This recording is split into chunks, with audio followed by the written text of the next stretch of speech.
14 حاجة اوعوا تعملوهم لما تيجوا بالي في اندونيسيا. قبل ما نبدأ الفيديو يا جماعة ما تنسوش تدونا 1 لايك وتكتبوا لنا كلمة تشجيعية في الكومنتات، ويلا بينا نبدأ الفيديو. أول حاجة يا جماعة هنتكلم عليها هي المخدرات في بالي أو المشروم السحري. لما تيجوا هنا هتلاقوا يا جماعة إن المخدرات موجودة في كل حتة، وغير كده ففي حاجة مشهورة قوي اسمها المشروم السحري، وده عبارة عن مشروم فعلا بينمو في الطبيعة وبيحطوه في عصاير، والتخدير بتاعه بيبقى فعلا مرعب. اوعوا تاخدوا حاجة زي كده. أول حاجة هي أصلا حرام إن احنا نعمل كده، تاني حاجة هي إن هي جريمة قوية جدا هنا وممكن تتسبب إن انتوا تتسجنوا، أو في بعض الأحيان لو معاكم أصلا حاجة زي كده معاكم ممكن كمان توصل للإعدام. تاني حاجة ما تمشوش على كانانج ساري. إيه كانانج ساري ده؟ في بالي هتلاقوا نسبة الهندوس عالية جدا، مع إن إندونيسيا بشكل عام هي بلد مسلم، ولكن جزيرة بالي كلهم تقريبا هندوس. كانانج ساري ده عبارة عن إيه؟ هي عبارة عن حاجة زي القرابين اللي بيقدموها كل يوم الصبح أو حتى في أوقات كتيرة قوي في النهار، وبتلاقوهم حاطين زي مربع أخضر كده فيه ورد، وساعات بيبقى فيه أكل وساعات بيبقى فيه حاجات مختلفة، ولكن ده بيبقى بالنسبة لهم القربان اللي بيقدموه للإله بتاعهم. فاوعوا يا جماعة تدوسوا عليه بعربية أو بموتوسيكل أو حتى برجليكم، لأن ده يعتبر قلة احترام جدا للناس، فلازم نحترم الثقافة والديانة بتاعتهم لأن احنا موجودين في البلد بتاعتهم. تالت حاجة، بلاش يا جماعة تسوقوا موتوسيكلات لو ما بتعرفوش تسوقوا موتوسيكلات. الموتوسيكلات في بالي أو في إندونيسيا بشكل عام موجودة في كل حتة، وممكن تأجروها بكل سهولة، وتمنها تقريبا بيبقى $3 $3 ونص $4 ماكسيمم في اليوم. طبعا موتوسيكلات أغلى من كده بكتير، ولكن الهورس باور أو السي سي بتاعها بيبقى أعلى بكتير. السعر اللي أنا بتكلم فيه ده من 110 ل 125 تقريبا. المهم يعني لو مش بتعرفوا تسوقوا موتوسيكلات ما تسوقوش موتوسيكلات يا جماعة خالص، لأن الدنيا بتبقى زحمة جدا وممكن تعملوا حادثة وممكن تأذوا حد وتأذوا نفسكم انتوا كمان. خلوا بالكم من موضوع الموتوسيكلات ده. أنا عارف إن هو ممكن يبان لذيذ،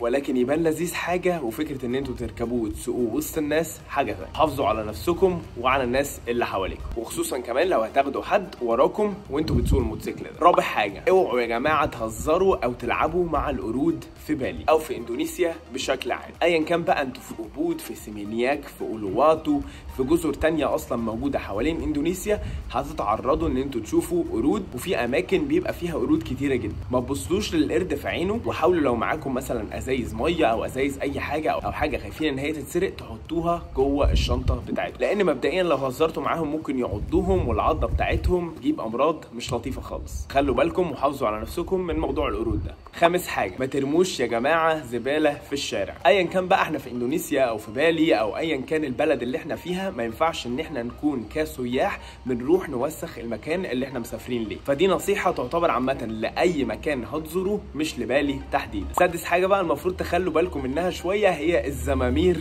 في بالي. الزمامير بالنسبة لنا كمصريين احنا متعودين على استخدام الزمار، بنزمر عشان نخلي اللي قدامنا يخلي باله، وبنزمر علشان داخلين يمين، بنزمر عشان داخلين شمال، وكل الكلام ده. ولكن في ناس تانية ممكن تكون مثلا من دول الخليج بتتفرج، او مثلا من المغرب او تونس او ايا كانت بتتفرجوا منين يا جماعة، مش متعودين على ثقافة الزمامير دي. الزمامير هنا في بالي بتستخدم كتير جدا، وهتلاقي الناس اللي راكبة موتوسيكلات على طول مثلا بتزمر اللي هو خد بالك انا جاي من وراك، خد بالك انا داخل يمين، خد بالك انا داخل شمال. فما تخافوش وتقلقوا وانتوا سايقين. الزمامير دي عادي، مش معناها اي حاجه، معناها بس اللي هو خلي بالك انا جاي، او خلي بالك انت مثلا ماشي بطريقه غلط او ايا كان، فما تتوتروش.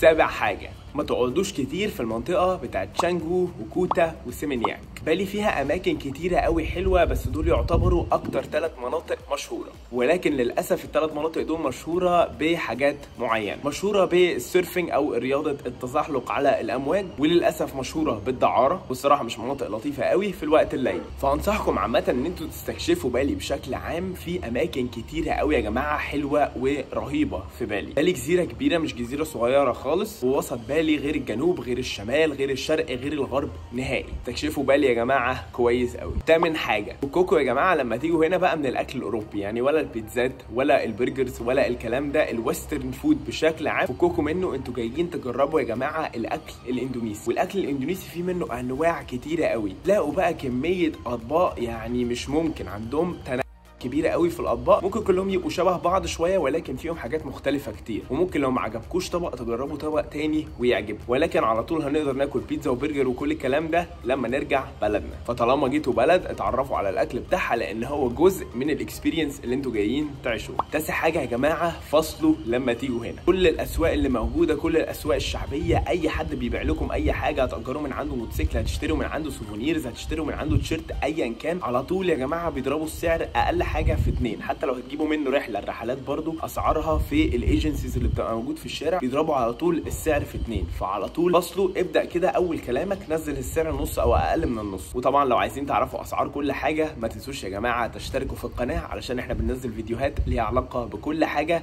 هنا، وخصوصا الاسعار. سلسله تروح فين وبكام بتاعتنا هينزل الجزء بتاع اندونيسيا ان شاء الله قريب جدا. عاشر نصيحه، لو هتيجوا بالي يا جماعه او هتيجوا اندونيسيا بشكل عام، ما تجوش لو هتيجوا اقل من 10 ايام. يعني محتاجين على الاقل 10 ايام عشان تلحقوا تشوفوا الدنيا هنا عامله ازاي. طبعا 10 ايام مش كافيه خالص، ولكن 10 ايام هو المينيمم اللي تقدروا فعلا تشوفوا فيه هنا كذا حاجه وتتبسطوا في نفس الوقت. فاوعوا تيجوا اقل من 10 ايام، دي يا جماعه نصيحه مهمه جدا، لان فعلا البلد كبيره قوي، اندونيسيا بشكل عام، وبالي نفسها برده كبيره جدا. وغير كده في جزر كتيره قوي حوالين بالي ممكن تروحوا لها مثلا رحله يوم رايح جاي. وده ياخدنا بقى لرقم 11، وهي ان انتوا لما تيجوا بالي ما تجوش يا جماعه جزيره بالي بس، او لما تيجوا اندونيسيا ما تزوروش بالي بس. في جزر كتيره قوي حوالين بالي، عندكم جزيره نوسا بينيدا، عندكم جزر الجيلي او الجيلي ايلاندز، عندكم جزر الكومودو، عندكم حاجات كتيره قوي وجزر موجوده كتيره جدا حوالين بالي او حوالين اندونيسيا، لان اندونيسيا اصلا كلها بتكونها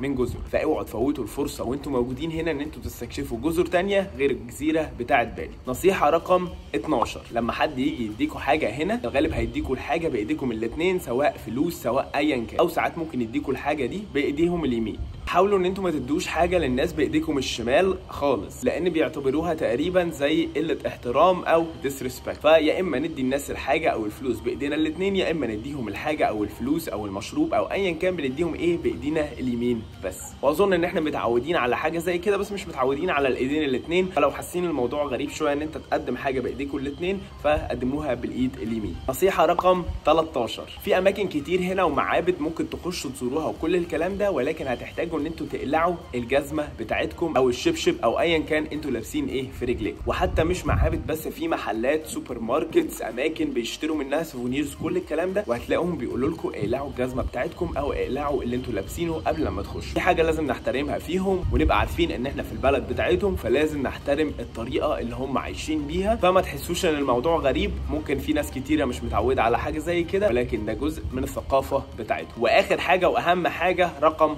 14، الحاجات اللي ما ينفعش تعملوها لما تيجوا هنا، هي ان انتوا ما تكونوش اتفرجتوا على السلسله كامله بتاعت بالي او بتاعت اندونيسيا بشكل عام اللي انا منزلها على يوتيوب واللي لسه بتنزل لحد دلوقتي قبل لما تيجوا هنا. السلسله دي بجد يا جماعه هتفيدكم في كل حاجه، من الاسعار للاماكن اللي هتزوروها للجزر كمان اللي موجوده حوالين بالي، اهم الحاجات اللي تعملوها هناك، اهم النصايح تروحوا فين وما تروحوش فين. فبجد السلسله دي هتخليكم 100% اكسبرتس وخبراء قبل ما تيجوا اندونيسيا. لو عايزين تتفرجوا على السلسله دي هسيب لكم لينك السلسله دي في صندوق الوصف تحت. وده كان الفيديو، اتمنى يا جماعه تكونوا استفدتوا، وما تنسوش تعملوا لايك لو الفيديو عجبكم عشان ده بجد بيساعدني، واكتبوا لنا كده كلمه تشجيعيه في الكومنتات، وشاركوا الفيديو مع كل اصحابكم اللي هتروحوا معاهم اندونيسيا. اشوفكم في فيديو تاني قريب جدا، ودمتم مسافرين.